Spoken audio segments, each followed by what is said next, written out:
Hello and welcome back to another episode of Copy That. This is your all things advice for entertainment podcast. And I'm your host, Twilla Amin. And we are here with my friend, production extraordinaire turned superstar writer.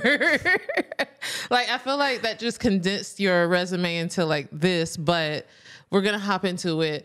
We're here with Amanda. Say hello, everyone, to Amanda. Thank you for being here today. Thank you for having me. Of course. I feel like you're a busy woman, so I had to utilize this strike to get you. Yeah, less busy now. Sorry. Sorry.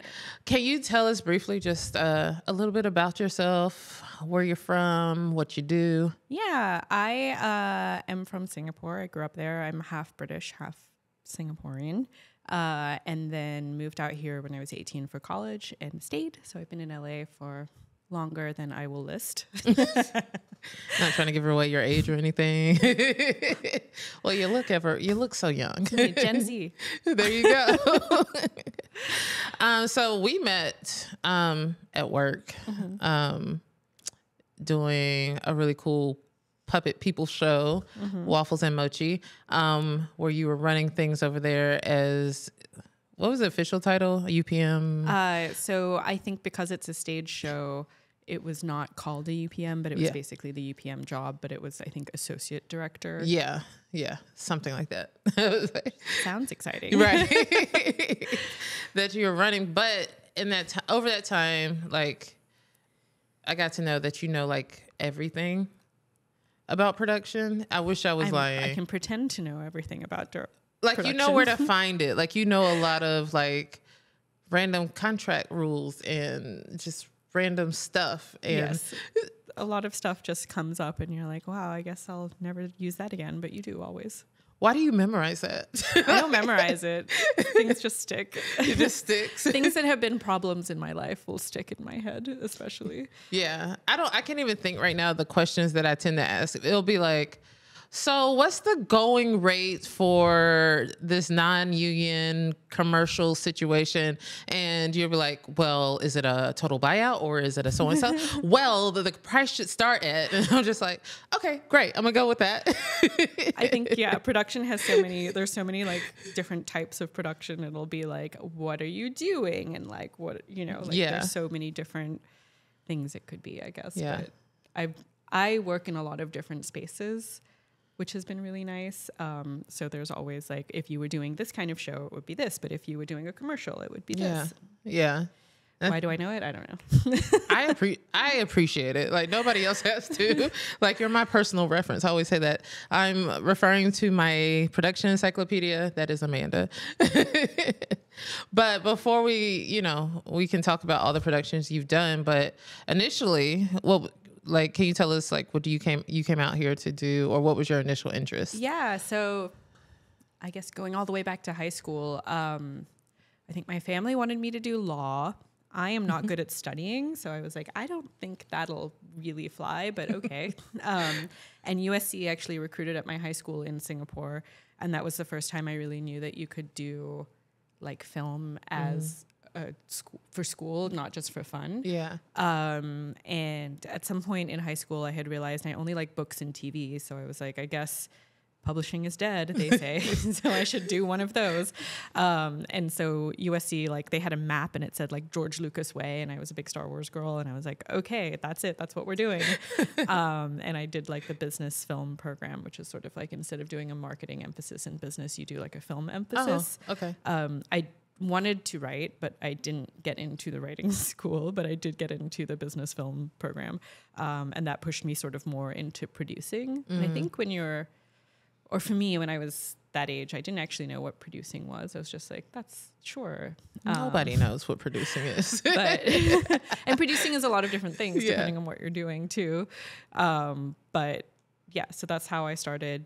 And then after college, I worked as an assistant at on the development side of a comic book company, and then moved up there in development, but found that like it's you know, in development, you'll be working on a project forever and then they'll change it and then you start over on it and then it goes away and then it comes back and just like it, it was frustrating for me because I have a little bit ADHD. It's hard to not, like, I love production because you get to see a finished product, right? So like you work on a job and then the job finishes and then it's there and you can be like, I made this thing, here it is. Right. So I really like that side of production. So I left to both write and produce. And I was producing like micro budget features, mostly horror. I don't watch a lot of horror movies because I'm easily frightened. Me too. I can't do it. Even on my own things, I've had nightmares about monsters in my own movies where I'm like, I know that girl though, and she's lovely, but in my nightmares, she was very scary. And then someone offered me a job line producing and I was like, wow, you get paid like weekly and you don't have to find the money and you don't have to make it back and like you just spend the money. That's great. I love that for me. And because when you're a producer, especially on a micro budget thing, a lot of your rates are like flat and you'll work on it for like 2 years, you know, for not a huge amount of money. And the idea is you'll get back end, but that doesn't always pan out. Right. And so, yeah, like line producing was very like you come into a project, it gets made, and then you get to leave the project. That's it. So that was nice. And then from there, like obviously line producing and UPMing has a huge overlap. So yeah, went into UPMing as well at the same time. And I love it, but it's definitely when you're line producing, you feel a bit like the killer of dreams where people are like, this is what I want to do. And you're like, no, we don't have it. So sorry. No, that is not what was budgeted for. Or first of all, that wasn't even what we discussed, and you just brought that. And so sometimes I get satisfying. It's satisfying to say no. And a lot of times people don't know that what they're asking for. Like with comedy, a lot of times with creatives, I'll be like, did you think this was a $500 joke or a $5,000 joke? Because it is a $5,000 joke. And if it is $5,000 funny, I'll figure it out for you. But if you thought it was like $50 funny, it's not. It's $5,000. Right. Yeah. So yeah, it's a lot of, you know, horse trading, but it's really fun and you get to be involved in like every part of the show, which I like. So yeah, I love it, but it's really stressful and hard. It is really stressful and hard. But yeah, I'm kind of following your tracks in that and just being like, do I like this? I do like it, but I can't sleep at night. Or like I love being on projects that are sort of, they're short term, right? So you get to control your own destiny and you can be like, okay, well now I'm not working, so I can go travel or whatever. I can have 2 weeks off and that's really nice and it's fine. But at the same time, you sort of don't know, you don't get to plan a lot, right? So if I'm trying to see my family and they'll be like, we're going here in April, you should come. And I'm like, it's not like I take time off work. If I'm working, I'm working. If I'm not working, I'm not working. Right. So you can opt not to take jobs at that time, but how do you know you won't need to take a job because you haven't worked for 3 months before Exactly. that? It's kind of hard to predict. But it's nice, like, again, I'm a little bit ADHD, so it's helpful for me to be like, at least I can take time off when I'm like overwhelmed. Right. And it also, there's always everything, as you know, everything is urgent, everything is now in production. And that helps me be like, okay, I just have to focus on doing this one thing and then it's over. Yeah. Like there's, even when it's hard, especially on commercials, you're like, well, in a week it'll be over. So it's fine. I can do anything for a week. Like, yeah, no, I'm definitely the person who's just like, all right, I'm tired now, but I'll get to sleep in a week. It's fine. Right. It's fine. I can do it. You just have to physically be like a camel and you're like, I don't sleep, I don't eat for like a week. And then I just be a blob. Right. And well-deserved blob. Yeah. So you've done like you've mentioned doing like micro budget features and horror films and commercials. And I know, you know, we've done like TV stuff. It really seems like you've done everything. Sort of all. I mean, I've never done like a giant studio feature, and I'm sure if I had done that, maybe I would stay more in production because I'd be like, wow, support all like whole team. So obviously on micro budget things, you just don't have the resources to maybe have as much support as you want. And because I think I came from the creative side, my instinct is always to like drop things that are not on camera, which is usually like your support. Team? Yeah. Mm-hmm. So it'll become like, okay, I'll do the accounting, which is just terrible. Yeah. And you know, or like we won't have whatever and I'll just do it. Yeah. And that sort of is also what gets you in trouble because then you're overwhelmed and things might seem disorganized. So I don't know that I have like, I don't know that when I do that, that is actually the best decision, but it always feels like it'll get something else on screen. And so it'll be worth it. Like sometimes we'll be like, especially, a director I work with on commercials a lot, he also came from indie. And so we both have the mentality of like, okay, let's get it on screen. But we'll be like, okay, we don't need a first AD. We can handle it. But then on the day, we're like, maybe a first AD would have like been a great idea. made it much nicer for people. But the sacrifices, you are having to take some sacrifices for the creative because the budget's just not what it would be. Yeah. And, you always want to be able to, like, I would rather take a job that's slightly harder. Usually, not always, but like a lot of times you'd rather take a job that's slightly harder, and sometimes, like, especially on indie stuff, like the money is just the money and it's someone's money. Yeah. So like it runs out, right? Like there isn't more a lot of the times. It's just, or it's your own money and it just runs out. So you're like, okay, we don't have it. So we're going to make it. Right. So it just is what it is. Yeah. And it's fine. Yeah, it's fine. And those are sometimes fun and rewarding. You had something at South by Southwest, right? Yeah, so I produced a feature called Scrambled, which again was pretty low budget and difficult at the time. We had like 1 million locations for 20 days and we were all over the place and we were in the Hollywood Hills and it was really tough, but the crew was amazing and the story was amazing. And I had sort of said at the beginning, like, I am not really doing features anymore. I'm mostly doing scripted stuff, but I love the project so much. I was like, okay, we'll figure it out. And we did, and it was great. And I'm really happy with it, but it was really hard. Yeah.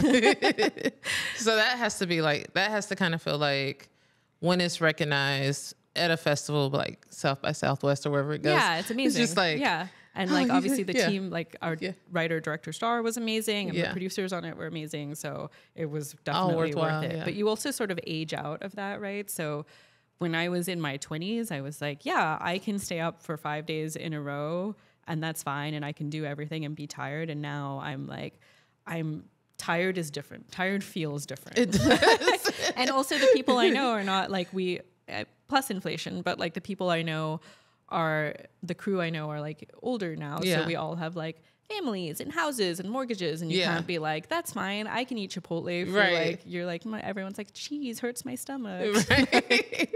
And it's like, you can't say, like you said, like your friends you grow up in this craft, so you're not necessarily like, we'll just eat pizza. We'll provide food on set. We'll pay you like $50 a day. Like it doesn't fly the same. Like, or a lot of like little indies would be like, okay, we're going to go to this camp and we'll all stay in the cabins. Yeah. Cool. And now I'm like, I can't ask people to stay in a camp. There's no air conditioning. They can't have their own rooms. But I was talking to someone else who's like, oh my God, we went to this camp. It was so fun. It was like going to summer camp with all your friends. And I was like, that's great for you. I do not want to go to camp with all my friends. I want to go to a hotel or like a luxury resort. That sounds great. And maybe we meet up for dinner. That's wonderful. So it's just something where, I think it's easier on bigger things because just things are a bit more comfortable. Yeah, that makes sense. But everything. That makes sense. So as I mentioned, you recently just made your way to the writer's room. I did. And which is amazing. Because listen, for those of you who don't know, a lot of times we come out into this industry with certain dreams to, you might say, oh, I want to be a writer or a director or an actor, but you find that you take other jobs so you can eat because those are, like you might not, it takes a lot to get into those creative spaces. And then a lot of times people wake up and they find that they're still doing that job that they don't really want to do. But I definitely remember there was a period where you were like, I want to write. Like, I want to, that's more what I want to do. And I feel like you said it, sure, and it's probably been in your mind and your heart for a very long time, but then you just did it. Like you went after it and then it happened for you. Like you made it happen. So like, huge congratulations on that. I'm so very proud of you for that one. But also like kind of like if you can tell us like what that process was or what did you have to do or sacrifice? What did you have to do to make that move? Because we all know you as Amanda, producer, line producer, like that person who's currently telling us she's retired, but that's okay. To Not make it to right now. Right now I'm back, but shortly retired again, I hope. I got out and now I'm back. So yeah, I've always wanted to write again. But it is, especially if you have any kind of like attention problems, you have like writing is such a, like you have to be writing, right? To be a writer, you have to write. Yeah. And that can be very kind of technically. I'm really good at like the first 30 pages. And then I'm like, oh, now I'm doing a different first 30 pages. So when I was in development, one of my coworkers and I were really close, and we creatively like really worked well together. And so when we left, we were writing together for a long time. And we'd write pilots, but then I was also in production. And when you're in production, obviously like everything is now, and you're working, you know, it might be a 12-hour day, but you're on set for 14 hours pretty much, especially if you're in production and you're first in and last out. And, you know, then you go home and you're still sending emails and stuff. So when I'm on a show, I'm not like trying to write, right? Like and on weekends, you're just like mentally dead. Yeah. And it's hard to switch back and forth. So I would sort of like abandon him and like go off and do something for like 3 months. So then during COVID, I was making sourdough bread and raising dogs, and he wrote like a Blacklist script. Oh, wow. And I'm so proud of him for it. Yeah. But that sort of really kicked me into like, we were writing together forever, and like, you know, we'd write a pilot every couple of years and like send it to our manager, and like, you know, it didn't really do anything. Right. But he wrote the script, and I was like, oh, we're taking it seriously. We're grown-ups now. We're like trying to be writers now. Like he can't go without me. I'm going to go too. But he's really good at sitting down and doing it. And I like that's what features are really good for him. And I really like TV because TV is a social writing environment. Once you're in the room, like you're with people, and like, you know, there's deadlines, like this episode has to be done by this date or else like it doesn't shoot. Right. So, or you get fired, worse. So definitely I really like that structure. And you break the story in a room with people, and it's really comforting. And since I've written with a partner for so long, I'm used to that system as well. So anyway, he had done that, and I was like, all right, got to take it seriously. So, I'm fortunate where I have a lot of friends who are TV writers. And so I just took a bunch of meetings with them. This is not how to be a writer, but I rented some goats to be goatscapers for my backyard and tricked a bunch of people into coming to my house to see my goats while I remember this. They were there for a week. This actually happened. And that is the unnecessary part, but it did get people to come over and hang out with me for a while. And that was like it was a coincidence. I could have just had regular coffee with them, but that was a fun extra bit. And, you know, sort of asked for advice, and a lot, you know, the traditional ways of getting into a writer's room are be a writer's assistant, and that'll get you experience in the room and get you to know people, or get into a fellowship or a program, and that also helps, right? Because then it looks, you know, it's sort of like getting an endorsement from a studio. So I was like, okay, two-pronged approach, we're going to do that. And it's hard, again, when you're at a certain age, because versus production, like a writer's assistant is making not a lot of money. And I was already in a union that was not IATSE, and so I'm like, do I want to join another union and all of these things? But, you know, to commit to being a writer, I was like, all right, I'm going to take a year and do these things. And I talked to my partner, and we decided that we would just take the financial hit, and it's fine, you know. So we did that, and I was really, a lot of it was luck, right? So I sat down with a friend of mine, and who was a writer's assistant on a show, and I was like, I'm thinking about doing this. And she was like, I am actually leaving my job because she got a staff writer offer on a different show she had been a writer's assistant on. And so she was a writer's assistant on a BET show.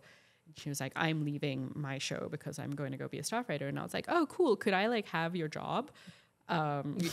Please. And some of it, people are like, wow, you just asked her if you could have her job. And like, I think a lot of production is or a lot of this industry is you just have to ask for what you want. And sometimes people will say no, and you can't have hard feelings about that. But sometimes people will say yes, or like, I'll do what I can, or I'll pass your resume along. So that happened. I was lucky that it was remote, because I was also supposed to go to Europe with my family and then to Singapore.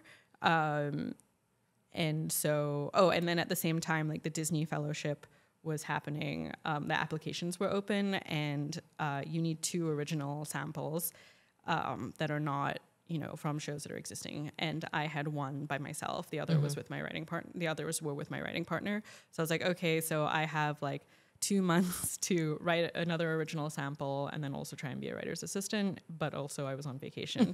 So again, bless my family and my partner, who I was like, so sorry, I'm going to be not fun on this. And I'm going to be writing and working.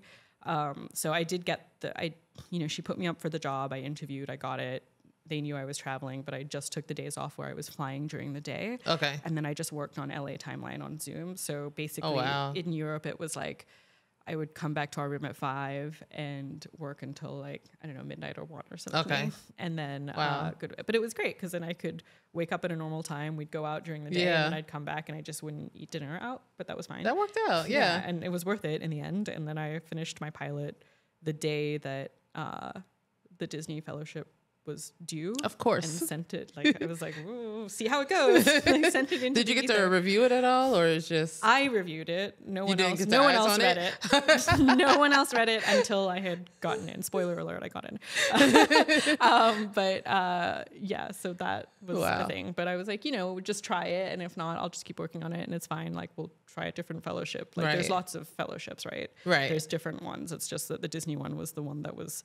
And the Disney Fellowship is great because you're on for a year and you're paid through Disney, so you cannot work on other things, right? The goal is that you don't have to do your day job to be a fellowship writer. Right. So that was sort of the goal. I was on, I don't know where I am, but I lost myself. I was doing, the advice that I had gotten for writing the pilot was you have to really write your own story, because then people want to meet with, when they can see that it's your story, they can sort of, they want to meet with you and like hear more about it. Yeah. And I was very much like a young adult sci-fi writer. And I was like, I had always been like, no, like they'll still get pieces of me from it. And I think that's true. But the pilot that I wrote is very much like truly like me, like just in her 30s. I mean, there's lots of like there's still sort of fantastical elements to it, and obviously like I am not like a spy or whatever, but like wait, I don't know this though. You don't know that I'm not a spy. But it was just one of those annoying things where you take all the advice and then I got into the fellowship on the pilots, and like I did the writer's assistant job, and I was very lucky, even though I came in halfway through the season, where I got to share an episode with the showrunner's assistant. Wow. Yeah. And so again, it was just a lot of fortunate stuff. Yeah. But good timing. That was like it was a lot of it for is you. Timing. It was around Yeah. And I do believe in this industry also, a lot of what you're doing is waiting for other people to leave, and you're waiting for your friends to become established so they can take you with them. Yeah. Absolutely. And it's I think people sort of, a thing that people say about LA that they don't like is that everyone is a user and they're always looking for how they can use you.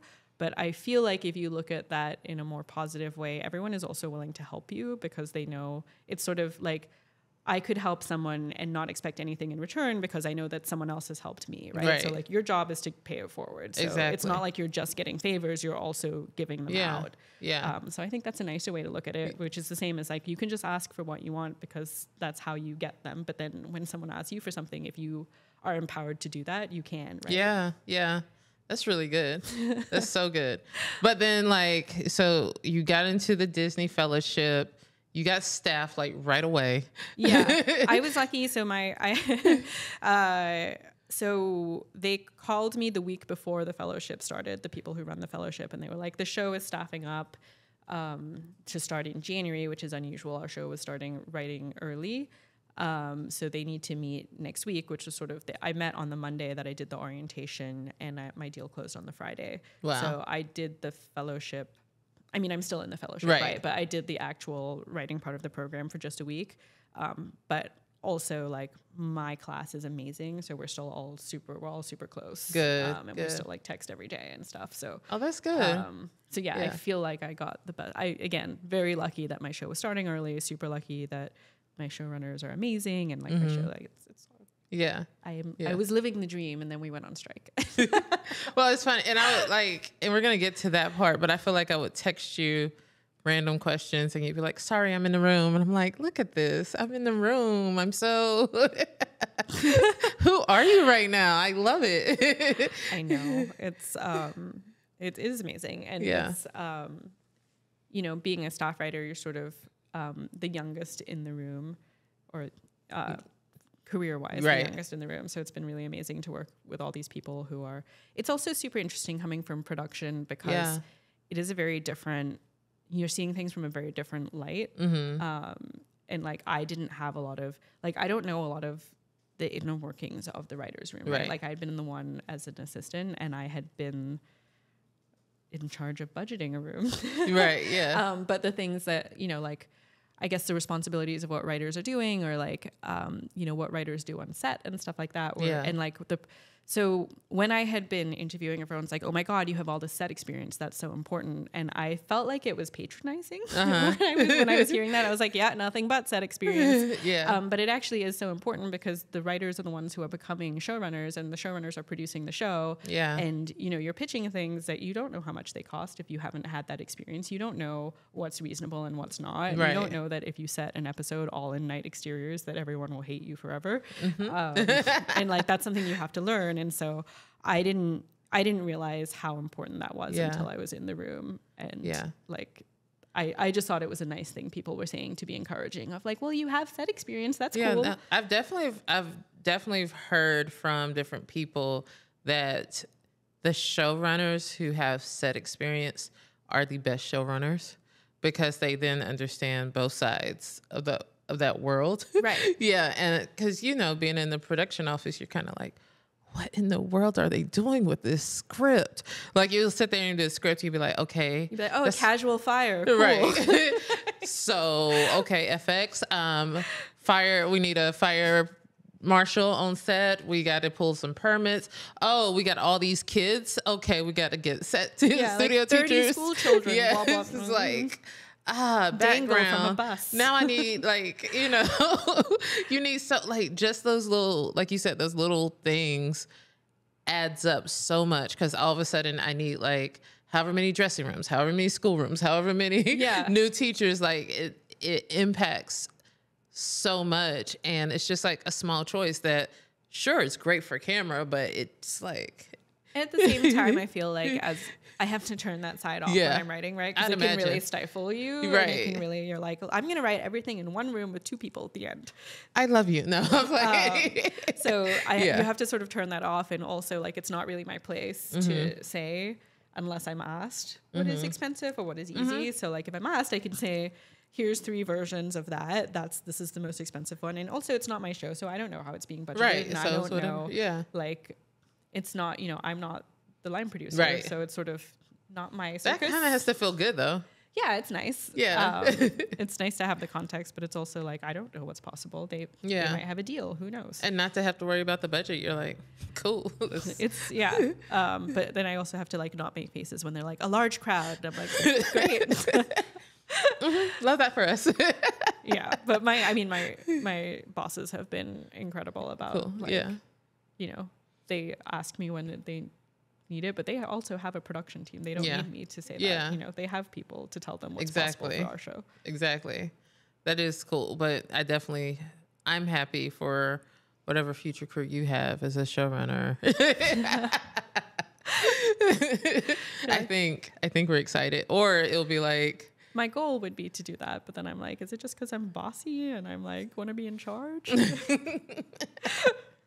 And then would you have like all these years of like, or these like payback for all the crew members that it's fun being on the other side, being like, oh, but like that would be nice if we had this cool thing that I always say no to. So, but now we're in a strike, over 100 days of striking, still supporting and still going strong.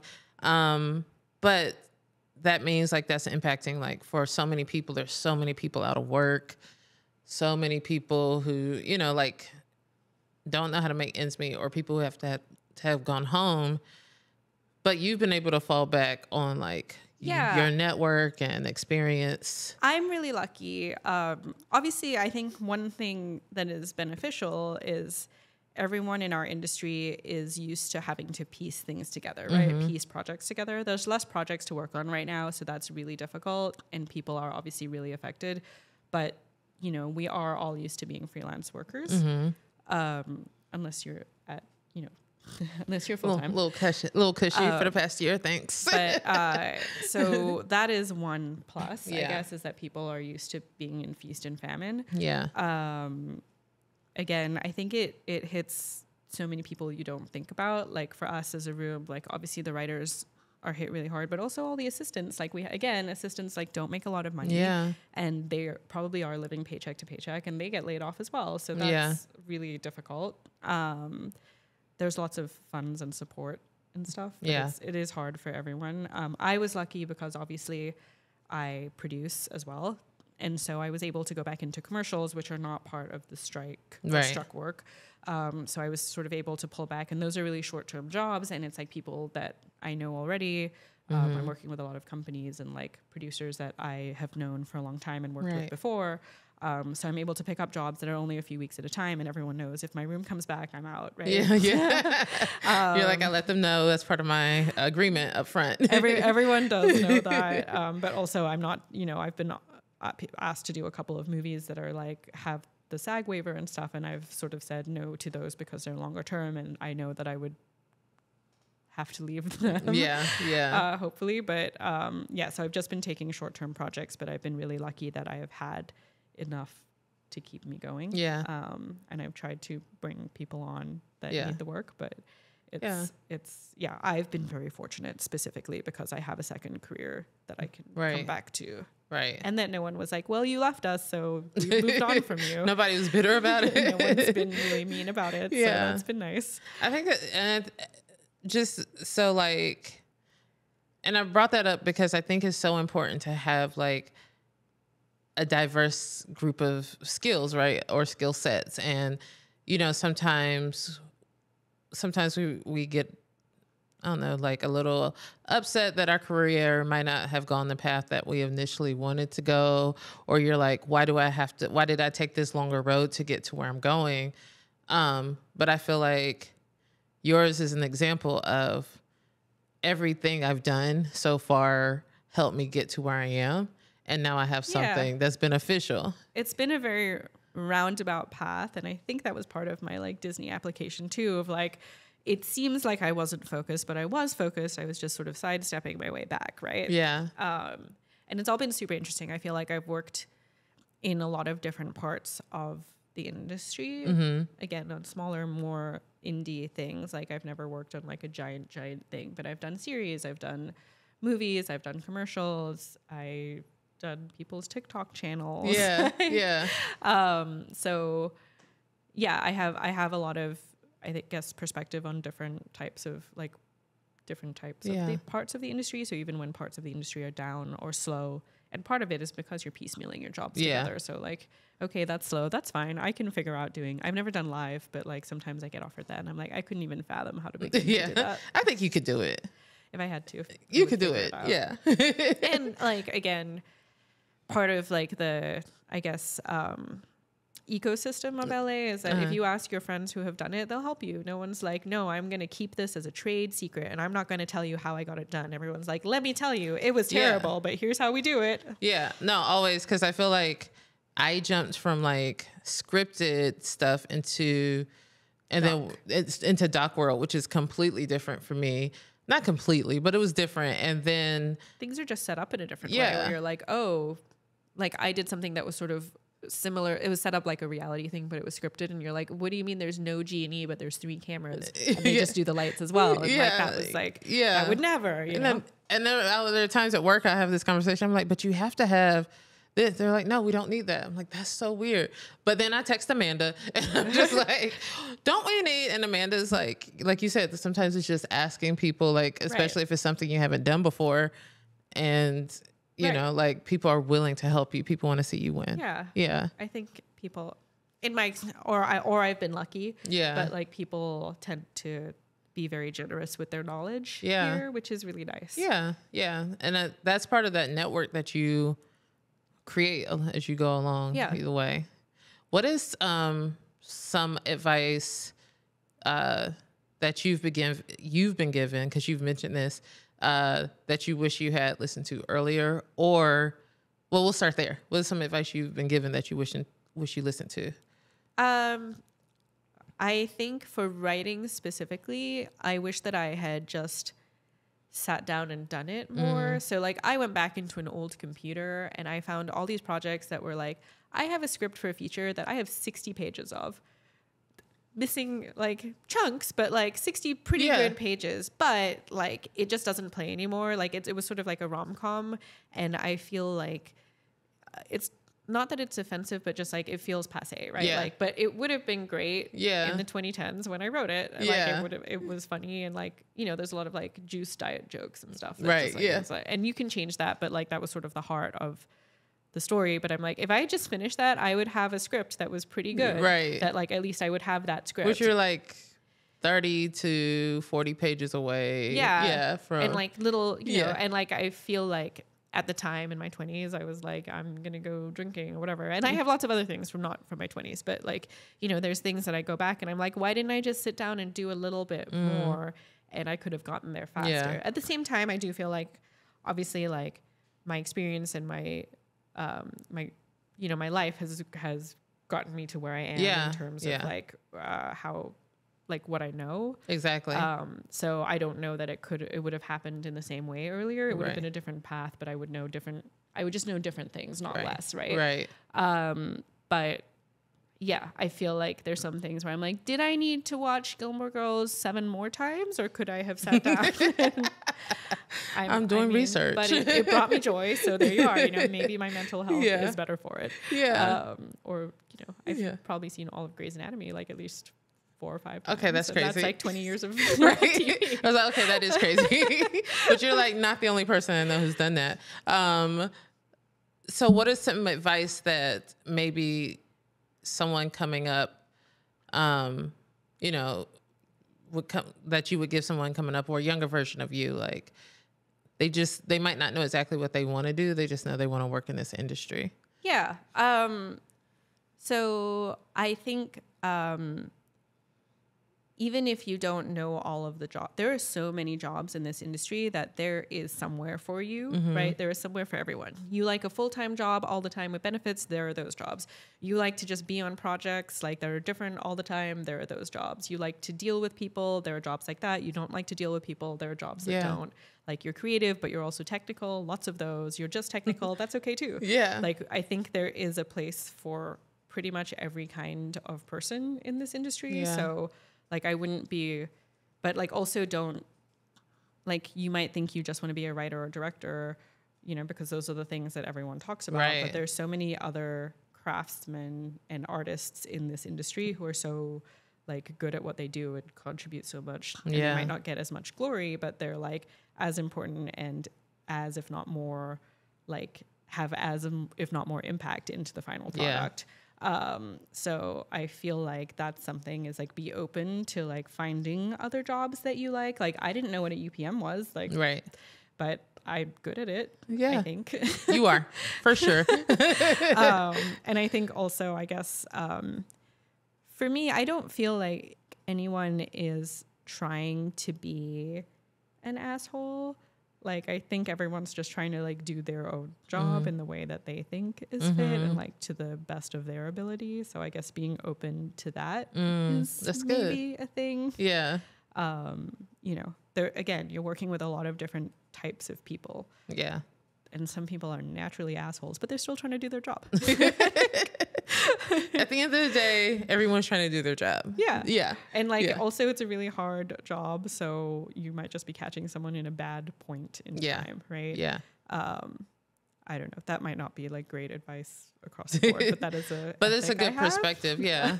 Like, yeah. And yeah, I think also in terms of asking people for what you want, like ask, but don't be overbearing or like annoying. Yeah. You know, like you don't need to ask all, like if someone has said no, like it's just leave it as a no, or like put the ask out there with no pressure, not like I will never speak to you again if you don't help me succeed. Right. So much as like, I really want to do this. If you know how I can do it, please let me know. But then also if someone comes back to you and is like, here's how I can help you, like be appreciative of that and like take the You know what I mean? Yeah. Like, rather than like, oh, I'm too good for that. Right. Like, I think there's a lot of, I don't know. It's tricky. Also the landscape has changed so much since I came up that it's really hard. Right. Yeah. I love that advice. I think that echoes some advice from our last podcast of like, sometimes you might not get in at the level where you want to get in, but if somebody's willing to help you, like, be strategic. That could be right. I think there's also like a lot of things, especially in the production side. A lot of what you're working for, you might. I don't know that this is great advice, but for me, you might not be getting paid what you're worth on this job, but you are trying to get paid what you're worth on the next job because this job is short. Right. So like, it's different if you're in a career job, but if you're in something that's like a week long, you might be taking something that's a slightly lower position than you want, but your goal is to show someone that you can do something more, right? You can like do a bigger job. At the same time, don't undersell yourself. So it's hard for me because I feel like it's very conflicting advice. It's hard, and it's something we all play at. Right. Like, I don't want to encourage people to be taken advantage of or to like do work for free because you should be grateful to be here. Like, everyone should get paid what they're worth. Yeah. But know that you're creating relationships rather, like, you're not just working for this job, you're working for a relationship of jobs, right? Right. So yeah, it's very tricky. There's lots of conflicting stuff. But also to say, like, I would say to that, I feel like you might take, everybody deserves to be paid what they're worth. But like, for example, if you might take a job that says, like, for you were willing to do what you had to do and go into the writer's room as an assistant.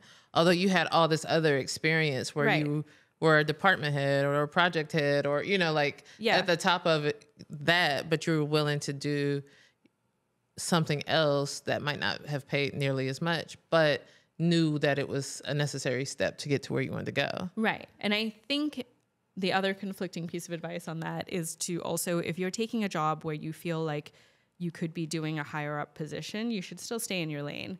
Like, you took the job that you're taking, so you should still be doing the job responsibilities of your job, and you can offer to do more, but people might not want that. And that's okay. Yeah. Like, they paid you to do a certain job. They're not paying you to teach that. Like, I'm not paying, like, if you were my assistant, right? I'm not paying you so that I can teach you how to be a UPM. I'm paying you to coordinate for me. Right. And like, if I can, I will bring you into other things, but you have to already be doing the job that I'm paying you to do. Exactly. You know what I mean? Yeah. And I might be too overwhelmed to bring you up at the time. Yeah. So I feel like that's something I sometimes see is where people are like, well, I'm here to learn, so that's my priority.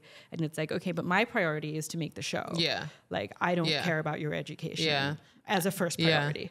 I'm one of those people on when I interviewed for a job, and I'm always saying, like, I'm willing to learn, you know, this is what I want to do. And one thing I respect that this person said was like, yeah, it's great that you're willing to learn, and hopefully we'll have those opportunities for you to learn, but we're also hiring you for this job. This is the job. Yeah. And it was like, yeah, totally. Don't take that out of context. Yeah, I'm here to do my job. And if, you know, and I think you also naturally learn, even though you can always learn it no matter what level you are on. Exactly. So yeah. And I think everyone's systems are different for doing things, right? Especially in production. Like, everyone has a different way of running stuff. Yeah. And so you just need to be flexible with like how you do things, right? So it's like, okay, if the top down is this is your system, you can be like, if this is helpful for you, I sometimes do this. But if it's not helpful for you, that's fine. Right. I'll do it how you want to do it because this is your show. Exactly. Yeah. So I love that. And not going around, I don't know. There's so many things, right? Like, not going around the people above you to like other... Yeah. You know, because it's, you want to be part of a team, and you want to be a team play. I mean, most of production is you want to be a team player, and you're trying to be on a team. You're not trying to one up or go around or like show people up, I think. Or make people feel small. You don't want to make people feel One day you're going to write a book. I will not. Well, it'll be like a fictional book. I can write a fictional book. Fictional? You won't do a how-to book? A how-to book will be I will ask you all the information, and then I will write the book. It'll be a flow chart of like, start here. Did you do this? All right, let's go this way. And like, there's just so many ways. Yeah. This industry there's so many ways in and around. Yeah. And it's okay to take an unconventional route, I guess. Absolutely. Is the big one, right? Like, yeah. And I have yet to meet someone who did it the conventional way. Right. Everyone has like their story. of how they ended up to where they are. But that's what makes everyone interesting, and Yeah. that's what makes stories interesting, is Yeah. that everyone has their own way of doing stuff. Yeah. Yeah. Yeah. It's cool. I've absolutely adored this conversation just as long, like I knew I would. I was looking at it and just thinking about like, you know, like all the things that I've learned from you, and then like the way your path has gone, and just, yeah. So I'm super proud of you, and I mean, glad I've been to know lucky you. in the same way where like I've had so many people who have been willing to teach me or willing to bring, like, you know, there's my friend Gabby was a line producer as well, and she's also a writer, and she also did the Disney program like a few years before me, and literally every step of the way I was like calling her, being like, okay, I made it through this round. Yeah. Tell me how to get through the next Yeah. round. Tell me what to do. Coach me. And like, you know, she charges money to people, but not to me because Right. she's my friend. But Yeah. like, she is a real person, and she was willing to like help That's me amazing. through things.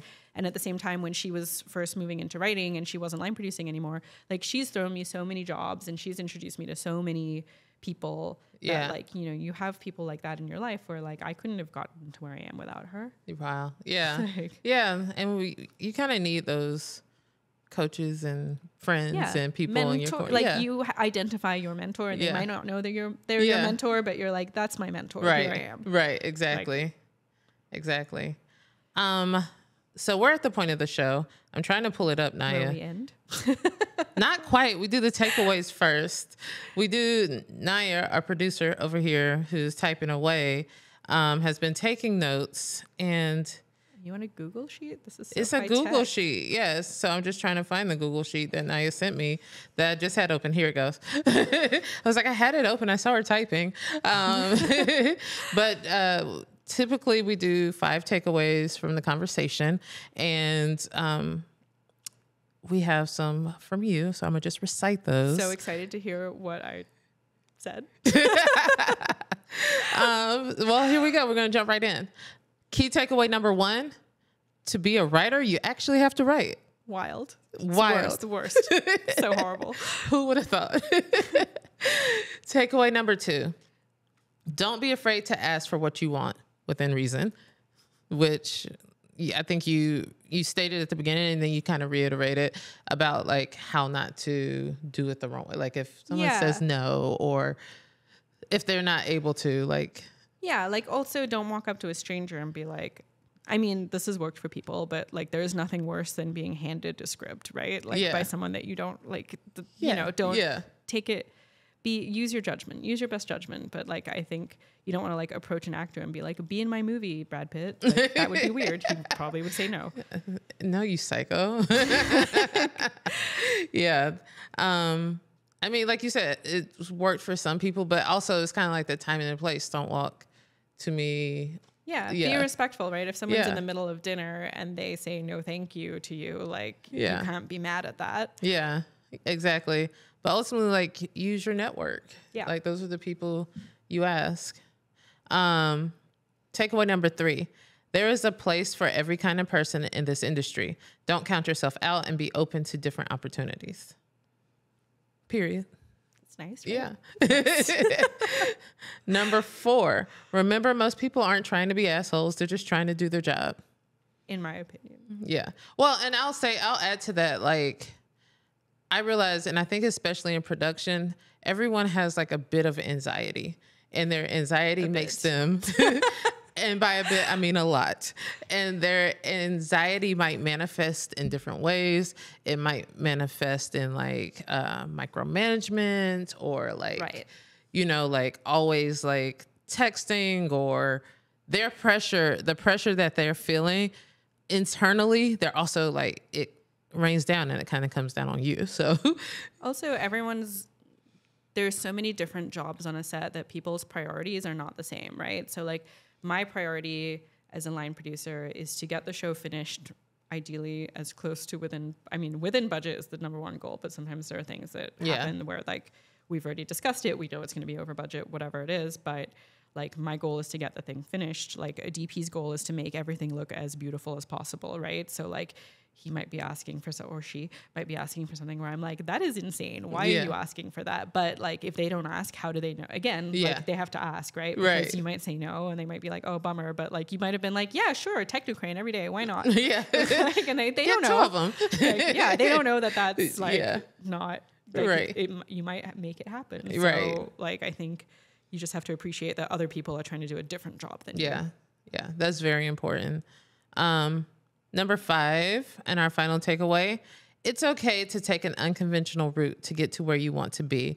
Example, taking a slightly different role below your level of experience, so forth and so on. Or above your level. I mean, don't take something that's too above your level, but I think I was talking with that director last week. Sorry, I'm not supposed to talk during the takeaways. I was talking with this director last week, and a thing traditionally, women will see a job, and if they don't hit a job post and if they don't hit every requirement, they won't apply. Whereas men are like, I hit a couple. Yeah. They can interview me and decide if I'm a good fit or not. That's their problem, right? Yeah. So like, I wouldn't necessarily lie, but I wouldn't count yourself out of opportunities that seem above you.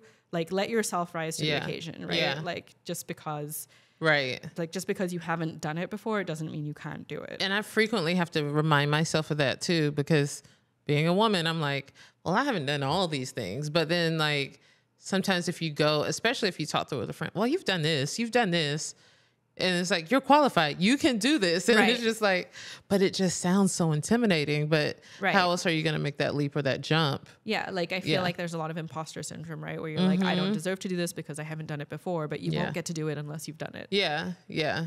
And honestly, I'll say, like, in my personal career, a lot of jobs that I've done, I've kind of been like thrown into, and I kind of feel like if I hadn't been pushed into it, I'd still be sitting there like, I don't know if I'm that qualified for this. Sure. I mean, even in, I think, the worst jobs you get thrown into, a lot of times you learn something, even if you learn not what you wouldn't do in the future. Yeah. You learn something, or you learn something about how you would like to manage people, or you learn like, hey, everyone quit in between me and the person like way high up. So like, now I'm doing that person's job. Yeah. But like, you know, you got the opportunity to do things you wouldn't have done in a more like, you know, calm environment. Right.